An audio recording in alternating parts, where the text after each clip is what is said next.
नमस्कार प्रणाम स्वागत बरौन के हमारा चैनल है पेज दून जगह पे। जे भी नया हो पेज के फॉलो कर लिया, चैनल के सब्सक्राइब जरूर कर लिए। जैसे कि हम हर एक वायरल मैटर पे बोले खातिर जी आवे नहीं, कुछ बतावे खातिर आवे नहीं, वैसे ही एगो वायरल मैटर पे फिर से हम बोले आयल बनी रहो लोगन के बीच। ई वायरल मैटर पे एगो रोहतास में शायद एगो स्टेज प्रोग्राम पे एगो हमी के भोजपुरी भाषा में कहल जाओ तो लौंडा, ऐसे कहल जाओ तो किन्नर, ऐसे जे भी हो सकता, लौंडा भी हो सकता, किन्नर भी हो सकता। लेकिन एगो कलाकार लौंडा हो गया चाहे किन्नर हो गया, एगो कलाकार बा। वो कलाकार के विषय में हम आज बात करे वाले बानी। वो कलाकार के शायद नाम विकास बा और ई ऐसे बोलचाल के नाम ओकर बबीता नाम से बहुत फेमस बाड़ी उस चीज़ के।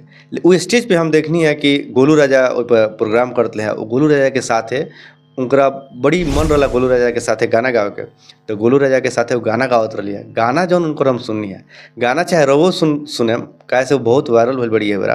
वो चीज़ के रुआ सुनम तो रुआ लागी कि जितना ही नौका भोजपुरी के सिंगर बड़े, जितना अपने आप के सुपरस्टार गायक मानता रहे, जितना अपने आप के सुपरस्टार मानता रहे, इन लोग के अंदर इतना घमंड बा अपना गायकी के लेके। ऊ लड़की चाहे ऊ किन्नर चाहे ऊ लौंडा, इनका लोग के मुंह पे जूता मारे के काम कैले भी है। अगर देखल जाओ तो गाना का होला, गायकी का होला, भोजपुरी के गायकी का होला, ई चीज़ उ बतैले भी है। काहे से गोलू राजा के अगर वो प्रोग्राम देखम तो अक्सर वो लागी गोलू राजा के प्रोग्राम में कि भोजपुरी का होला, अपन माटी से जुड़ल गाना जौन भी होला गोलू राजा उहे गावले। आज मतलब ब्यास के जैसन नाचबो करेला जौन बहुत ही सुंदर लागेला। कंपटीशन भी बहुत ही अच्छा रहेला उनकर साथ देवे में। ई जौन बबीता किन्नर बड़ी बहुत ही अच्छा साथ दलिया, स्टेज के मतलब गरिमा बढ़ेलिया।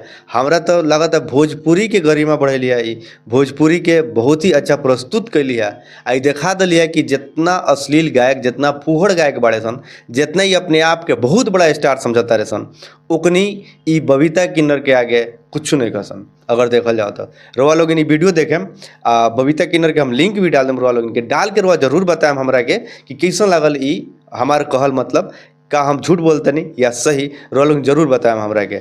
हो सके तो ये वीडियो के लाइक करी, चैनल के सब्सक्राइब जरूर कर ली और पेज के फॉलो जरूर कर ली। तब तक खातिर प्रणाम।